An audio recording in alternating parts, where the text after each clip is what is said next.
We've got a kind of a roller coaster over the next couple of days. Oh, yeah. It's March and April here in the Carolinas. That's how it always is. It's 80 degrees, then we have severe storms, then it's cold again. It's just kind of the name of the game. Thankfully, tomorrow wraps up Severe Weather Preparedness Week, so you're going to get a few more of our weather IQs from our team, but just trying to get you prepared and aware and alert and all those things as we enter into the peak of the season.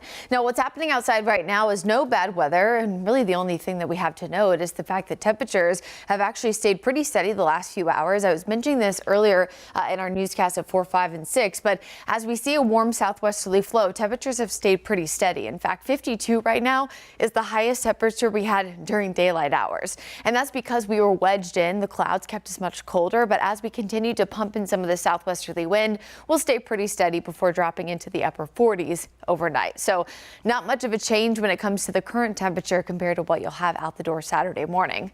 Clouds are beginning to break. In fact, if you look right over the Charlotte area, a lot less cloud cover than we had just a few hours ago. This is as a trough of low pressure pulls away from us, which means lesser opportunities for some drizzle, some patchy rain in the mountains heading into the overnight hours. We have a small chance for a few of those brief. However, it's not going to be a lot. Here's those overnight lows. You can see mid to upper 40s across most of the metro. We'll kick off the day that way. Upper 40s, eventually warming to about the mid 70s. We will mix in a few clouds, but overall, the sunshine on Saturday is going to dominate. Now, we have a weak storm system passing through Saturday night. That's why you'll see a few more clouds by the second half of the day. This will bring a small opportunity for a few showers, mainly Sunday morning, but clouds will dominate with cooler temperatures. So neither day is a terrible day to get outside. With warmer temps and more sunshine Saturday, it's definitely the pick of the weekend, but other than a few brief showers possible for the first half of Sunday, we're pretty much good to go. Here's that brief shower potential in the mountains I just mentioned, but again, elsewhere we are nice and dry and quiet across the Charlotte area Saturday. Here's Sunday morning, 4, 5, 6 o'clock. Now, of course, it's not a weekday, so many folks not out and about this early, but if you are up early for maybe some early church services, you might encounter some light areas of rain, some cloudy skies. We will see clearing by the afternoon. So even if we do see a brief shower or two, it's mainly early Sunday before we clear out nicely in the afternoon. Best chance of rain we probably have all week is with a storm system actually well to our south that could clip some of our southern communities heading into Monday.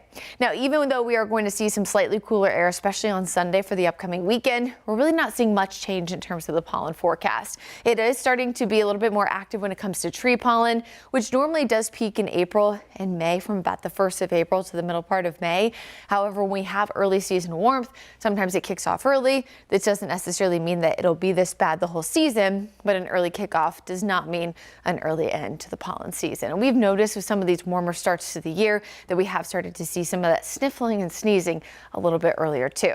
So here's your Guy Roofing 7-day forecast. We just talked about the weekend. Tomorrow, starting off in the 40s, reaching the 70s. Yes, we're cooler with a few showers possible on Monday, but then actually the best days we have of the week are Tuesday and Wednesday as we very quickly soar back to the 70s, eventually near 80 degrees possible on Wednesday, the 12th.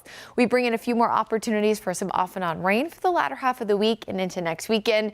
No day looks to be a washout, which means probably not a nice little wash to wash away some of that pollen just yet, but we'll continue to keep you updated over the next few days. Maybe we'll get lucky with some rain-soaked day with a lot of clouds before we eventually warm back up again. All right. Thank you so much, Brittany.